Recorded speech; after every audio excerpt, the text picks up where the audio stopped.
Praise to the Lord Jesus. परमेश्वर देवाला मी धन्यवाद देतो आणि त्याची उपकार स्तुती करतो की आज सकाळी त्याच्या पवित्र स्थानामध्ये त्याची सेवा करण्यासाठी त्यांनी पाचारण केलेलं आहे. आणि त्याचप्रमाणे ख्राइस्ट चर्च सेशनचा देखील मी आभारी आहे की या सेवेसाठी त्यांनी देखील या स्थानात आमंत्रित केलेलं आहे. आपण प्रार्थना करूया. देव बापा, आम्ही तुला धन्यवाद देतो, तुझी उपकार स्तुती करतो, कारण तुझ्या सानिध्यात असणं किती मनोरम आहे. प्रभू, आज सकाळी तुझ्या पवित्र स्थानातून तुझी सेवा करत असताना तुझ्या दासाला तू स्पर्श कर आणि पवित्र आत्म्याने स्वर्गातील जो संदेश आहे तो या मंडळीपर्यंत पोहोचवावा म्हणून तू सहाय्य कर. प्रभू येशू ख्रिस्तांचा तारणारा याच्या प्रिय आणि गोड नावाने मागतो म्हणून तो ऐक. आमेन.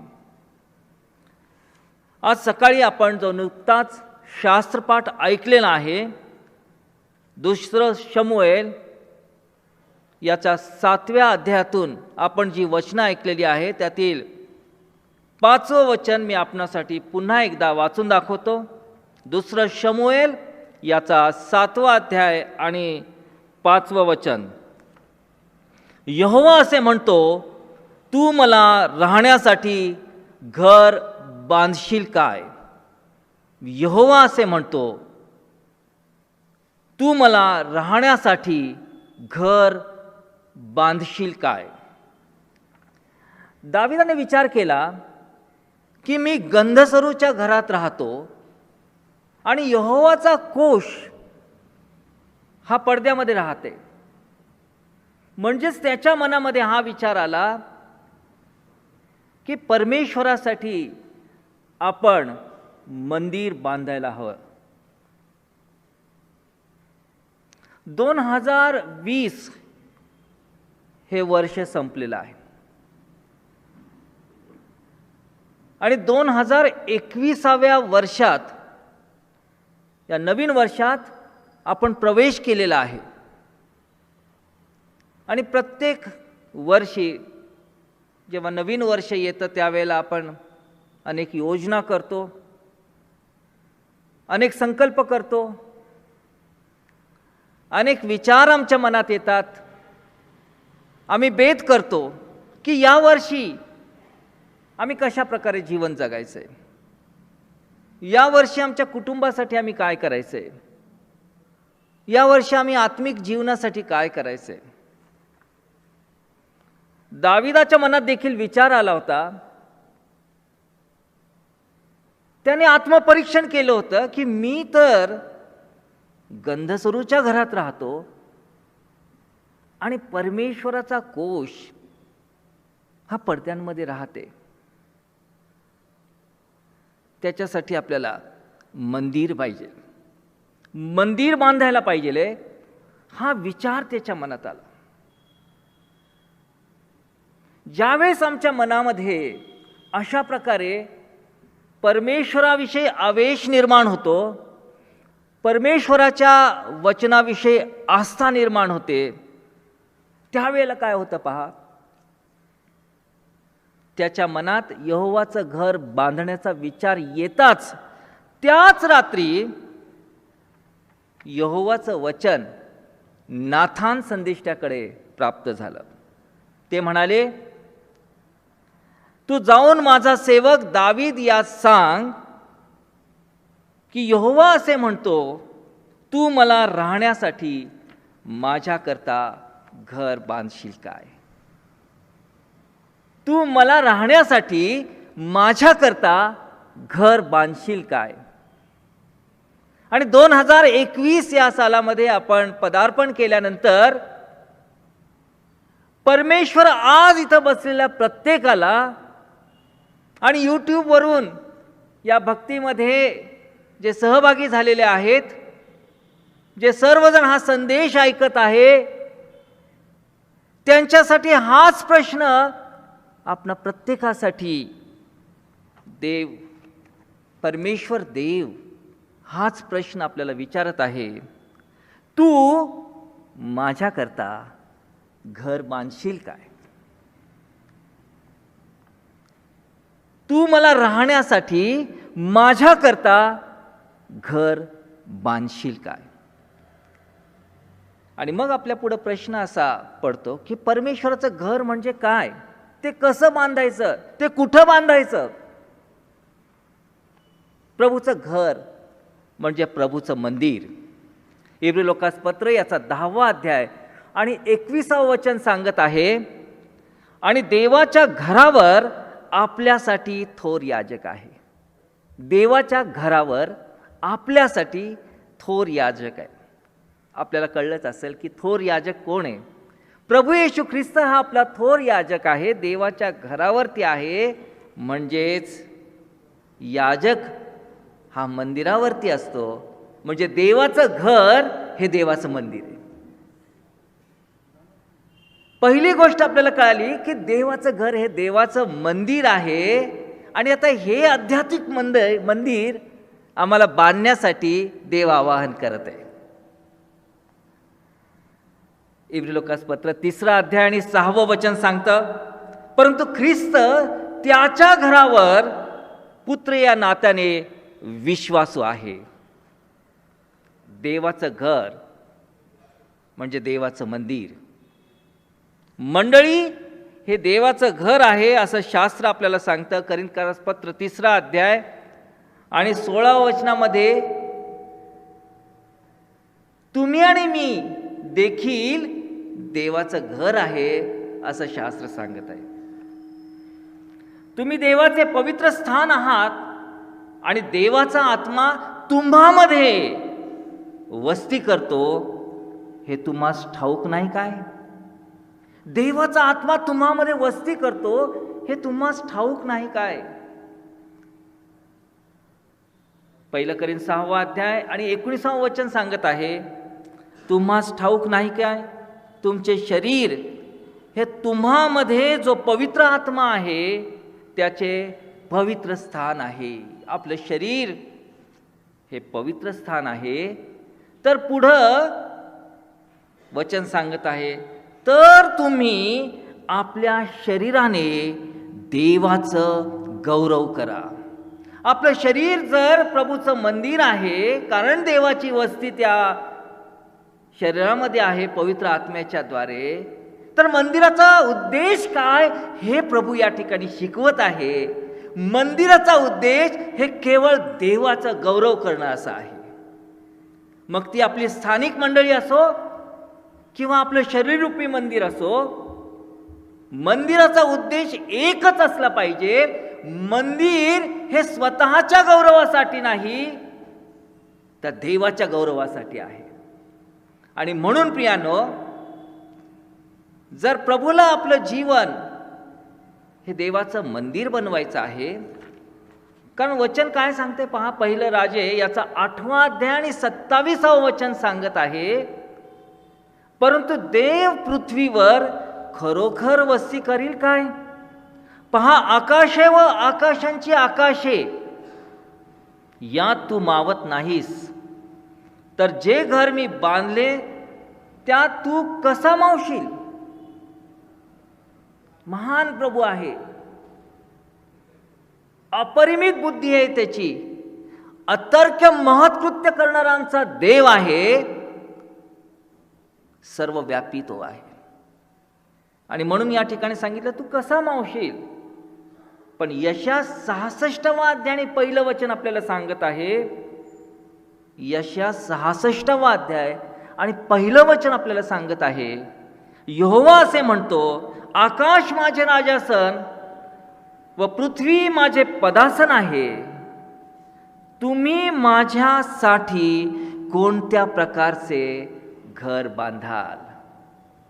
तुम्ही माझ्यासाठी कोणत्या प्रकारचं घर बांधाल. यहोवा असे म्हणतो, जो दीन व अनुतापी आत्म्याचा आहे आणि माझ्या वचनाने थरथर कापतो, अशा मनुष्याकडे मी पाहील. अशा मनुष्यामध्ये आपला देव वस्ती करतो, आणि ज्या ठिकाणी देवाची वस्ती असते ते पवित्र मंदिर बनतं. म्हणजे पवित्र मंदिर काय हे आपल्याला समजलेलं आहे की ज्या ठिकाणी देवाची वस्ती असणार आहे तेच खरं मंदिर आहे. आणि मग आता आपल्याला हे कळालं की देवाचं मंदिर म्हणजे काय, देवाच्या मंदिराचा उद्देश काय आहे. कारण पवित्र शास्त्र स्पष्टपणे सांगतं की देवाचा गौरव करणे हा देवाचा मंदिराचा उद्देश आहे. तर आता पुढचा प्रश्न असा आहे की देवाचं हे जे मंदिर आहे आमच्या आत्मिक जीवनामध्ये ते कुठं बांधायचं. पुन्हा शास्त्राचा आपल्याला आधार घ्यावा लागेल की शास्त्रात काय सांगितलंय. शलोमोनाचं मंदिर कुठं बांधलं गेलं तुम्हाला माहिती आहे का प्रियांनो. शलोमोनाचं मंदिर हे नेमकं कुठं बांधलं गेलं. कुणाला ती जागा माहिती आहे. दुसरा इतिहास 3 अध्याय आणि 1 वचन सांगत आहे, तेव्हा शलोमोन मोरिया डोंगरावर यहोवाचं घर बांधू लागला. त्याच्या मंदिराचा जो पॅटर्न आहे, त्याच्या मंदिराची जी जागा आहे ती परमेश्वर देवाने अगोदरच दाविदाकरवी शलोमोनाला कळवली होती. देवाने ते स्थान निवडलं होतं, मोरिया डोंगर, यरुशलेमेतील मोरिया डोंगर.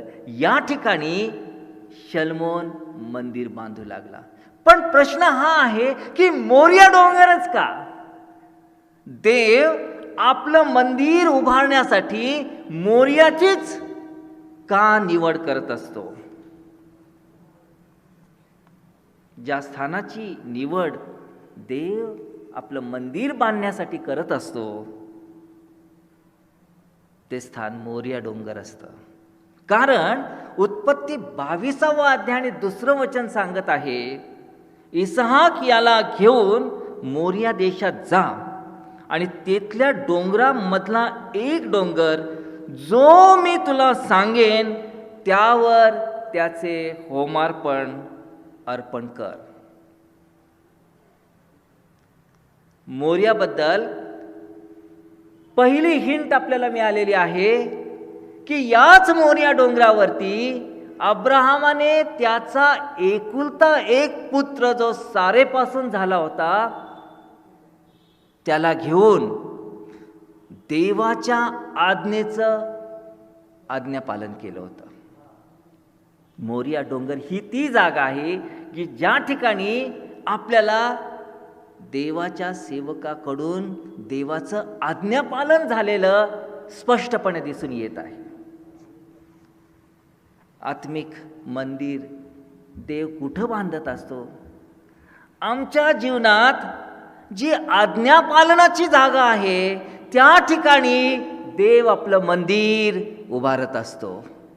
प्रियानो, आज जर तुम्हाला असं वाटत असेल की 2021 या वर्षामध्ये देवाने माझ्या जीवनात आत्मिक मंदिर उभारायला पाहिजे, माझं जीवन जे आहे ते जर पवित्र आत्म्याचं स्थान असेल तर माझं जीवन हे मंदिर बनायला पाहिजे, तर मंदिर बनण्यासाठी पहिली सुरुवात आज्ञापालनापासून होती. प्रभू म्हणतो, आत्ता जे वचन आपण ऐकलेलं आहे यशया 66:1 मध्ये यहोवा म्हणतो, जो दीन व अनुतापी आत्म्याचा आहे आणि माझ्या वचनाने थरथर कापतो अशा मनुष्याकडे मी पाहीन. बरेचसे लोक देवाचं वचन हे फार कॅज्युअली घेतात, अगदी सहजतेने घेतात. जगात जी इतर पुस्तकं आहेत त्या पुस्तकाप्रमाणे ते देवाच्या वचनाला स्थान देतात. तसं नाहीये प्रियांनो. स्वर्गातून जिवंत देवाकडून हे वचन आलेलं आहे, त्यामुळे हे अतिशय मौल्यवान आहे, ते आपल्याला मिळालेलं आहे. याच्याबद्दल आपण देवाची स्तुती करायला पाहिजे, देवाला धन्यवाद द्यायला पाहिजे की महान अभिवचनं देवाने आमच्यासाठी उपलब्ध केलेली आहे आणि त्याच्या वचनाकडे पाहून आम्ही थरथर कापत आमचं जीवन मोठ्या आदराने त्याच्या वचनाला अनुसरून आदरयुक्त भीतीने आम्ही त्याचं वचन पाहिलं पाहिजे, आमच्या जीवनात रुजवलं पाहिजे. तेव्हा आज्ञा पालन करण्यासाठी हे जे देवाचं वचन आहे, ह्या वचनाविषयी आम्ही सिरियसली त्याचं वचन आमच्या जीवनामध्ये घेतलं पाहिजे आणि त्याप्रमाणे आमचं जीवन जे आहे ते आज्ञा पालनाने परिपूर्ण केलं पाहिजे. आज्ञा पालनाची जी जागा आहे ती जागा देव आपलं मंदिर बांधण्यासाठी निवडत असतो. दुसरी गोष्ट की या मोरिया डोंगरावरती काय झालं. पहिली गोष्ट आपण पाहिली की त्या ठिकाणी आपल्याला आज्ञापालन दिसून आलेलं आहे. दुसरी गोष्ट, त्या ठिकाणी यज्ञार्पण झालंय. तुम्ही म्हणाल इसाहाकाला तर उचलून घेतलं गेलं. देवाने तसं ते गणलं.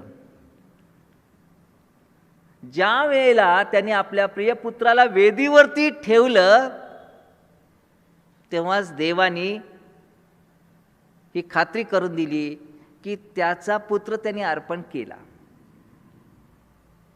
पण देव इतका प्रेमळ आहे की त्याने अब्राहमाचा पुत्र त्या वेदीवरून बाहेर काढला आणि त्याचा एकुलता एक पुत्र जो प्रभू येशू ख्रिस्त त्याला त्या वेदीवरती वधस्तंभावरती 2000 वर्षापूर्वी अर्पण करण्यात आलं.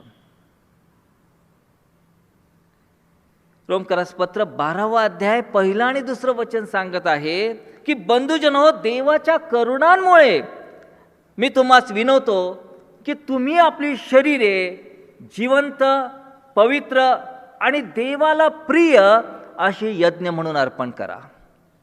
ही तुमची आध्यात्मिक सेवा आहे. ही तुमची आध्यात्मिक सेवा आहे. आध्यात्मिक सेवा ही मंदिरामध्ये केली जाते. आम्ही ज्या वेळेला अशा प्रकारचे आत्मिक यज्ञ अर्पण करतो त्यावेळेला ते आमचं जीवन जे आहे ते पवित्र स्थान बनत असतं. हे कसं अर्पण करायचं हे रोमकरास पत्रात आत्ता सांगितलेलं आहे की तुम्ही आपली शरीरे जिवंत, पवित्र आणि देवाला प्रिय अशी यज्ञ म्हणून अर्पण करा.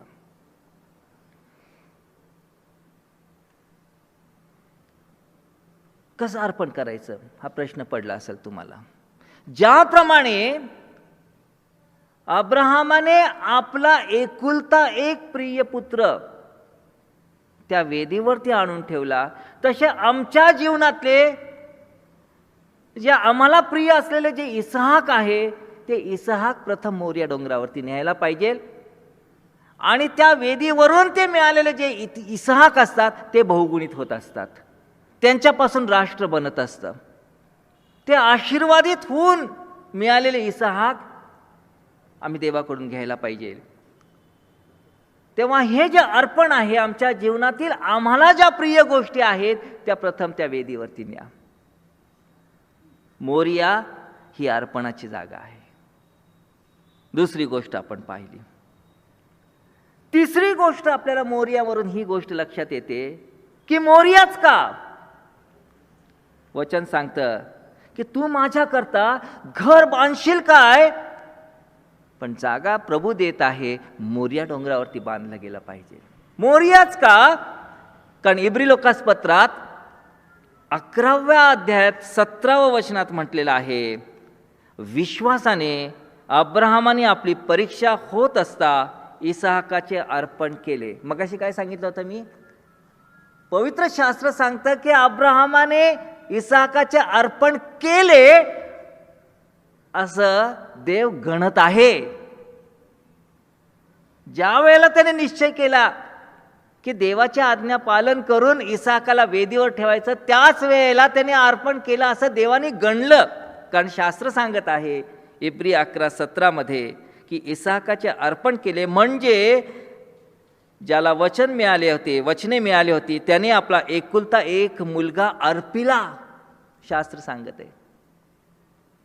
आता पुढे शास्त्र असं सांगत आहे, त्याला तर असे सांगितले होते की इसहाकातच तुझे संतान म्हटले जाईल. त्याला प्रॉमिस तर देवाने केलं आणि त्याच्या अब्राहमाच्या जागी तुम्ही आणि मी असतो तर मग आपण म्हटलं असं, देवाला उलट प्रश्न कदाचित केला असता की देवा तू तर हे पुत्र संतान दिलेलं आहे आणि तू आता दिलं आणि तू आता घेऊन चाललाय. अब्राहमाने हा विचार केला नाही. कारण त्याचा विश्वास इतका बळकट होता. वचन 19 सांगत आहे की त्याला मेलेल्यामधून देखील उठवायला देव समर्थ आहे आणि उपमा रूपाने तेथून त्याला तो मिळाला. हा विश्वास त्याने बळकट धरला होता की जरी त्या वेदीवरती तो इसाक अर्पीला गेला तरी देव त्याला त्या मृत्यूतून उठवायला समर्थ आहे. हा बळकट विश्वास. काय पाहिजे मंदिर उभारणीसाठी या ठिकाणी दिसत आहे आम्हाला बळकट विश्वास. एक्झॅक्टली प्रभू ह्याच विश्वासाविषयी सांगत आहे. मत्तई सुवर्तमान याचा 16वा अध्याय 13 ते 18 या वचनामध्ये 18वं वचन सांगत आहे, आणखी मी तुला असेही सांगतो की तू पेत्र आहेस आणि या खडकावर मी आपली मंडळी रचीन व मृतलोकाच्या वेशी तिच्यावर प्रबळ होणार नाही. या खडकावरती बरेचसे लोक याचा गैरअर्थ लावतात. पेत्रावरती प्रभूने मंडळी रचली आणि पेत्र हा मंडळीचा पाया आहे असं काही लोक आपल्या थिओलॉजीमध्ये आणतात. आपल्याला माहिती आहे, परंतु हे चुकीचं आहे. ही थिओलॉजी चुकीची आहे. थोड्याच वेळापूर्वी जेव्हा प्रभूशी पेत्र बोलत होता आणि प्रभूने त्याला प्रश्न विचारला होता, लोक मला कोण म्हणून ओळखतात आणि तू मला कोण म्हणून ओळखतो? तो म्हणतो तू जिवंत देवाचा पुत्र. शाबास. देवाने हा विश्वास पाहिला. प्रभू येशू ख्रिस्तावरचा पेत्राचा विश्वास प्रभू येशूने पाहिला आणि सांगितलं की या खडकावरती, या विश्वासावरती मी आपली मंडळी रचीन. प्रभू येशू ख्रिस्तावरचा जो विश्वास आमचा आहे, प्रभू येशू ख्रिस्ताशिवाय दुसरा कोणताही पाया नाही असं पेत्र स्वतः त्याच्या पत्रात सांगत आहे. तेव्हा मंदिर बांधण्यासाठी, मंदिराची उभारणी होण्यासाठी तिसरी गोष्ट आमच्या जीवनामध्ये प्रभू पाहत आहे की प्रभूवरचा विश्वास. अगदी मोहरीच्या दाण्यापासून जरी आमच्या विश्वासाला सुरुवात झाली तरी शिष्य जसं म्हणतात की प्रभूजी आमचा विश्वास वाढव, त्याप्रमाणे आम्ही विश्वासातून विश्वासात वाटचाल केली पाहिजे. ज्या वेळेला आम्ही तारणात आलो तिथंच आम्ही स्थिर राहता कामा नये. कारण स्टॅग्नंट वॉटर जिथं असतं ना तिथं जंतू प्रादुर्भाव सुरू होतो. स्टॅग्नेशन जिथं असतं तिथं बरेच वर्ष, 1 वर्ष, 2 वर्ष, 10 वर्ष, 20 वर्ष ख्रिस्ती म्हणून ख्रिस्ताला स्वीकारलेलं असतं, पण आहे त्याच ठिकाणी. आत्मिक उन्नती किंवा आत्मिक प्रगतीसाठी काहीच वाटचाल केलेली नसते. प्रभूचं वचन आज आपल्याला सांगत आहे की विश्वासातून विश्वासात आमची वाढ व्हायला पाहिजे. जसं अब्राहम हा विश्वासणाऱ्यांचा पिता म्हणून गणला गेला, प्रियानो, प्रभू आज आम्हाला विश्वासातून विश्वासात जाण्यासाठी, वृद्धी होण्यासाठी विश्वासाची आम्हाला आवाहन करत आहे. हीच ती जागा आहे बळकट विश्वास की देव त्याचं मंदिर बांधण्यासाठी आमच्या जीवनामध्ये तो निवडत असतो.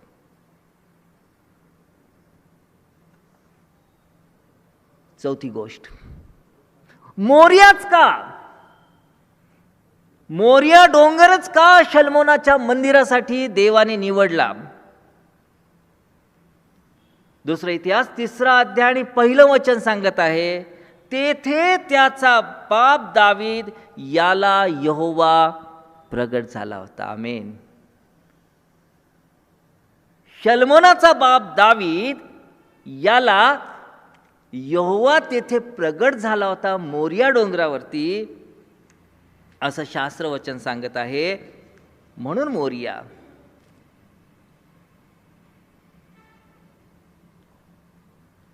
Place of revelation is the place of temple.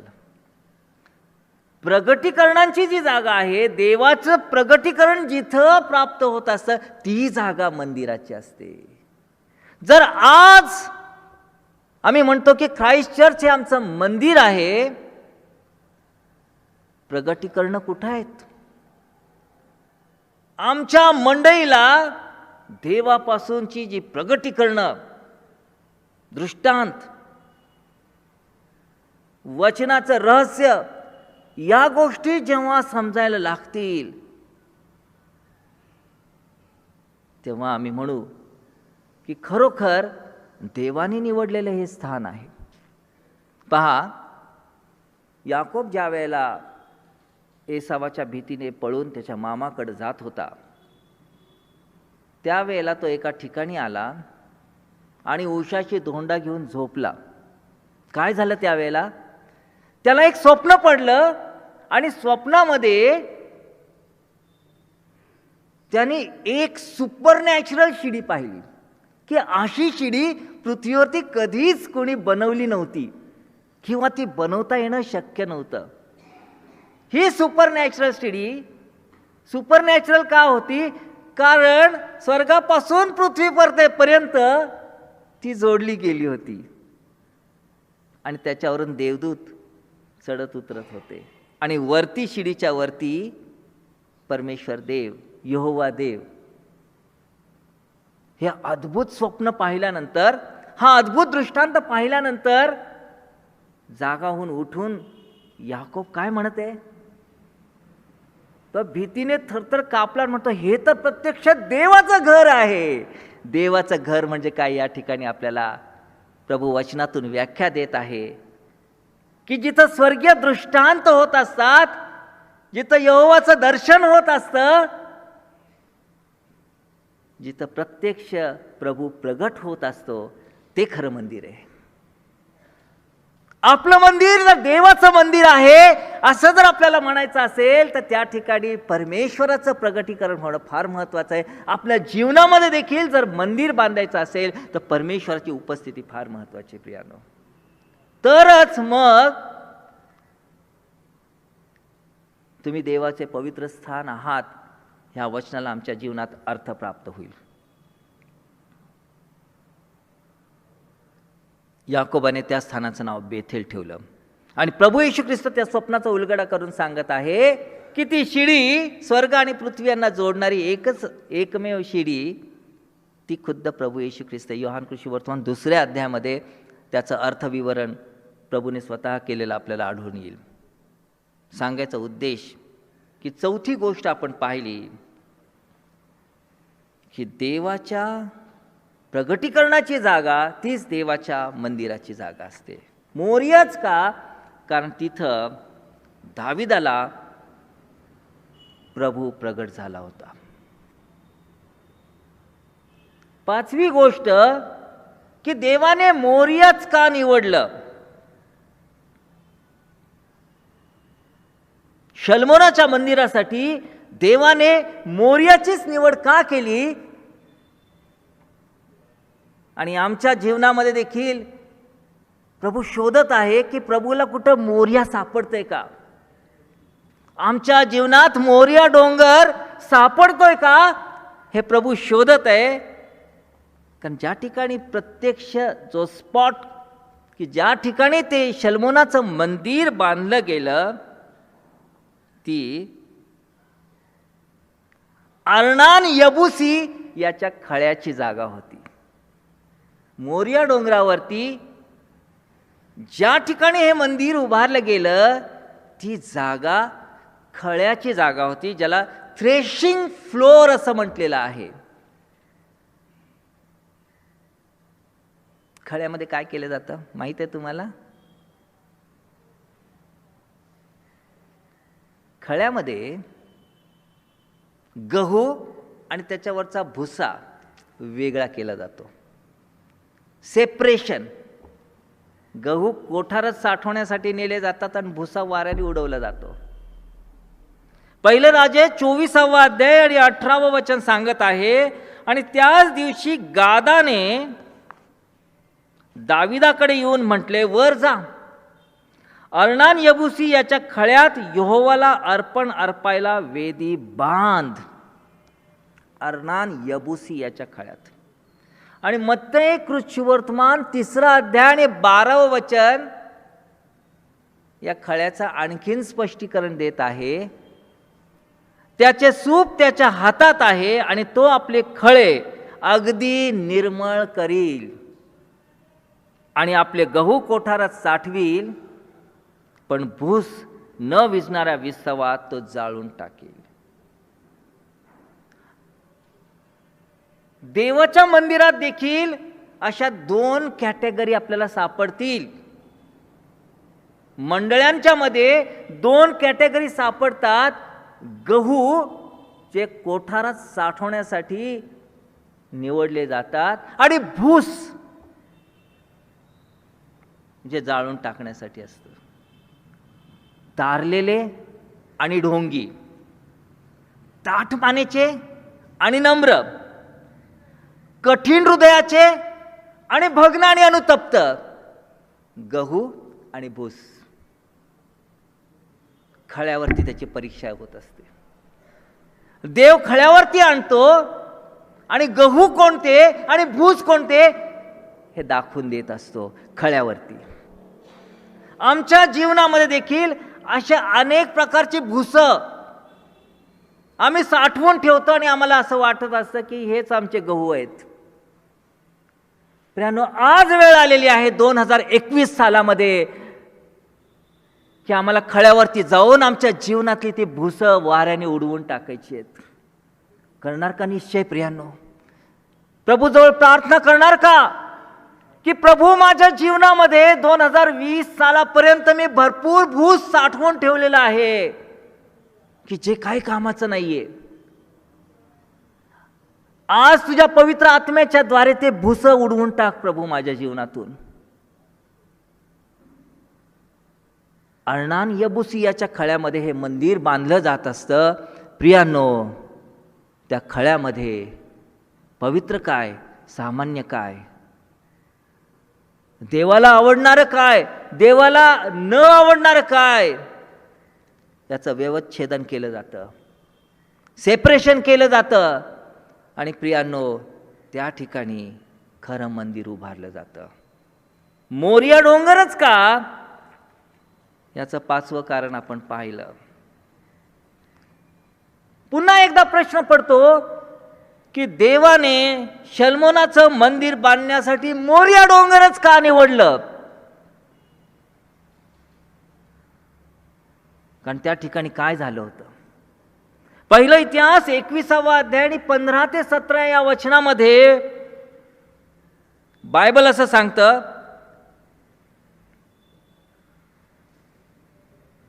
तेव्हा यहोवाने ते पाहून त्या अरिष्टाविषयी अनुताप केला आणि नाश करणाऱ्या दूताला त्याने म्हटले, पुरे, आता तू आपला हात आटोप. तेव्हा यहोवाचा दूत अर्णान यबुसी याच्या खळ्याजवळ उभा होता आणि दाविदाने आपल्या दृष्टी वर लावून यहोवाचा दूत पृथ्वीच्या व आकाशाच्या मध्ये उभा राहिलेला पाहिला. त्याच्या हातात त्याची उपसलेली तलवार होती. आता बघा पुढं काय झालं, ही फार महत्त्वाची गोष्ट आहे. दाविदाने एक पाप केलं होतं आणि त्या पापाचा परिणाम म्हणून देवाचा न्याय आला होता इस्रायल लोकांच्या वरती.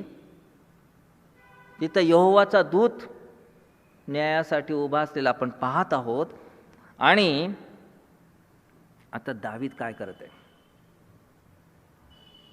तेव्हा गोंडताट नेसलेले दावीद व वडील उपडे पडले. गोंडताट का नेसत होतं माहिती आहे? पश्चातापाचं खूण होती ती. आणि दावीद देवाला म्हणाला, लोकांची मोजणी करायला मी आज्ञा केली की नाही? ज्याने पाप केले व फार दुष्टाई केली तो मीच. ज्याने पाप केले आणि फार दुष्टाई केली तो मीच. पण या मेंढरांनी काय केले? काय दिसतं आपल्याला या दाविदाच्या विधानांमध्ये? दावीद या ठिकाणी भग्न झालेला आहे, अनुतप्त झालेला आहे, पश्चातापी झालेला आहे. प्रियानो, अर्णान यबुसी याच्या खळ्यात ही घटना घडलेली आहे. जी पश्चातापाची जागा असते तीच आत्मिक मंदिराची जागा असते.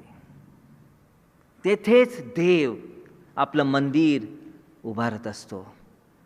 आमच्या जीवनात 2021 सालामध्ये जर देवाने मंदिर उभारावं, पवित्र मंदिर उभारावं, अशी जर आमची इच्छा असेल, असा संकल्प आम्ही जर केला असेल, असा बेत आमच्या मनात आला असेल, असे विचार आमच्या मनात आले असतील, तर मोरिया डोंगरावरती चला. त्या मोरिया डोंगरावरती प्रियांनो पश्चातापाची जागा तुम्हाला सापडेल. आणि जिथं पश्चातापाची जागा आहे त्या ठिकाणी देव आपलं मंदिर उभारत असतो. पुन्हा एक वार, मोरिया डोंगरच का?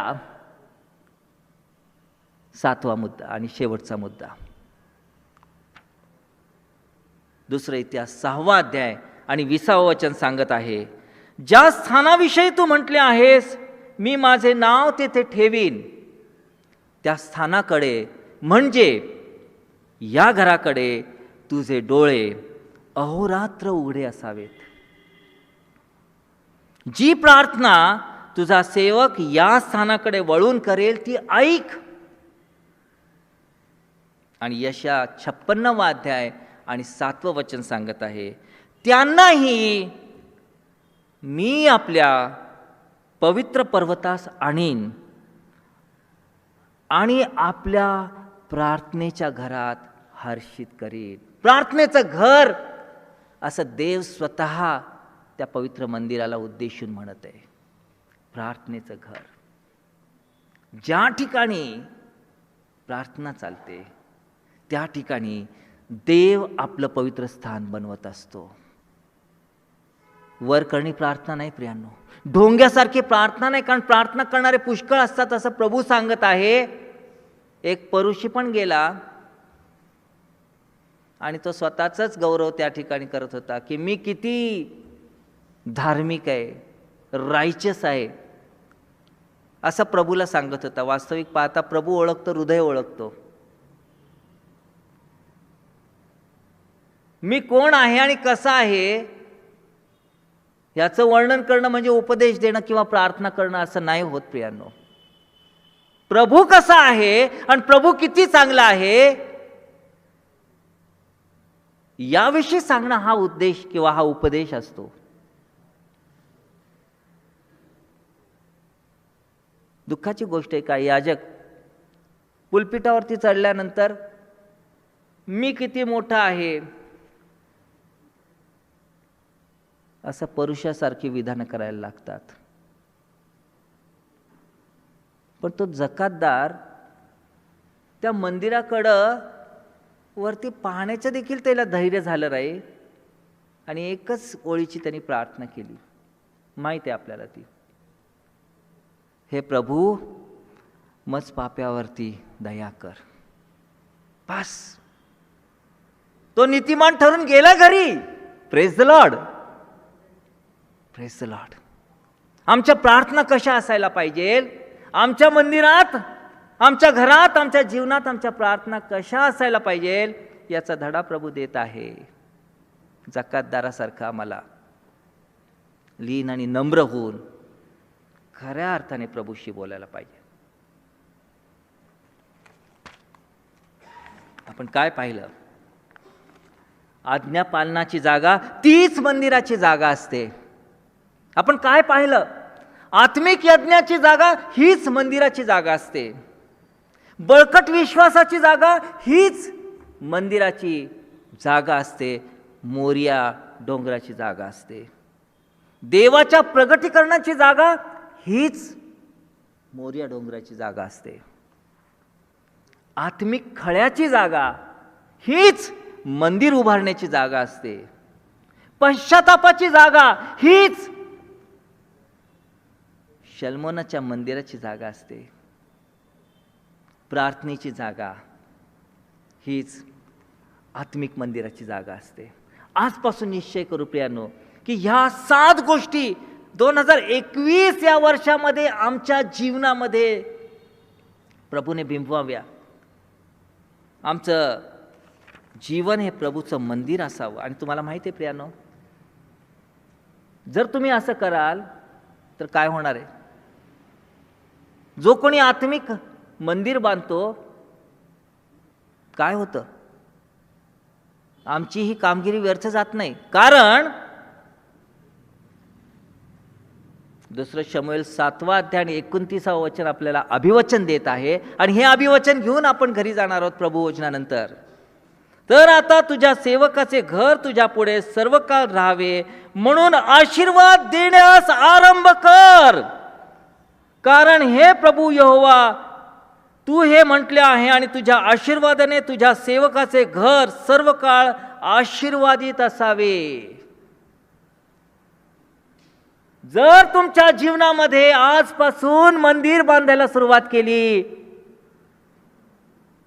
तर तुमच्या जीवनात, तुमच्या कुटुंबात, तुमच्या नातेवाईकांच्या मध्ये, कामाच्या ठिकाणी देवाचे आशीर्वाद रिलीज व्हायला सुरुवात होतील. म्हणून आशीर्वाद देण्यास आरंभ कर. ऑलरेडी देवाने आम्हाला सांभाळलं, त्या महामारीतून बचाव केला. ही देवाची आमच्यावरती करुणा आहे. पण 2021 मध्ये आणखीन जर येऊ घातलेली जर काही संकट आणि महामारी असेल, त्यापासून बचाव करण्यासाठी हे पवित्र स्थान बनवणं आवश्यक आहे. जर पवित्र स्थान आमचं जीवन बनलं नाही तर सांगता येत नाही की या शेवटच्या काळामध्ये आपण राहत असताना काय उत्पात होतील. बचाव करण्यासाठी आजच आश्रयासाठी धावण्याची वेळ आहे. सावध व्हा प्रियांनो. 2021 हे साल व्यर्थ दौडू नका. जर मंदिर बांधलं तर आशीर्वाद देण्यास प्रारंभ होईल. वर्ष आशीर्वादाने मुकुट मंडित होईल. बेसावध राहिला तर जगात काय घडत आहे हे मी तुम्हाला सांगण्याची गरज नाही, तर तुम्ही आपल्या नेत्रांनी स्वतः पाहत आहात. प्रभूची इच्छा आहे की पहा, जीवन आणि मरण तुझ्या पुढे ठेवलेलं आहे, तू जीवन निवडून घे. पहा, आशीर्वाद आणि शाप तुझ्या पुढे ठेवलेले आहेत, तू आशीर्वाद निवडून घे. कारण प्रभू आमच्यावरती प्रेम करतो आणि म्हणून तो आमच्या हितासाठी झटत असतो. प्रार्थना करूया आपण. जिवंत देव बापा, आम्ही तुला धन्यवाद देतो, तुझी उपकार स्तुती करतो, कारण तू चांगला आहे. आणि आज सकाळी तुझ्या पवित्र वचनातून तू आमची भेट घेतलीस बापा. आणि तुझे मंदिर कुठं बांधावं, आमच्या जीवनामध्ये मोरिया स्थान कुठं आहे, तू आम्हाला दाखवून दिलंस, म्हणून तुला धन्यवाद देतो आणि तुझी उपकार स्तुती करतो. ख्राइस्टचर्चच्या या मंडळीवरती आणि ज्या काही जगातील तुझ्या मंडळी आहेत, विश्वासणाऱ्या मंडळी आहेत, त्यांना आजपासून या 2021 या वर्षामध्ये तू आशीर्वाद देण्यास प्रारंभ कर, अशी विनंती बापा आम्ही तुझ्याकडं प्रभू येशूच्या नावात करत आहे. ही प्रार्थना तू ऐकली म्हणून तुझे आभार मानतो. देव बापा, प्रभू येशू ख्रिस्ताच्या नावात, आमेन.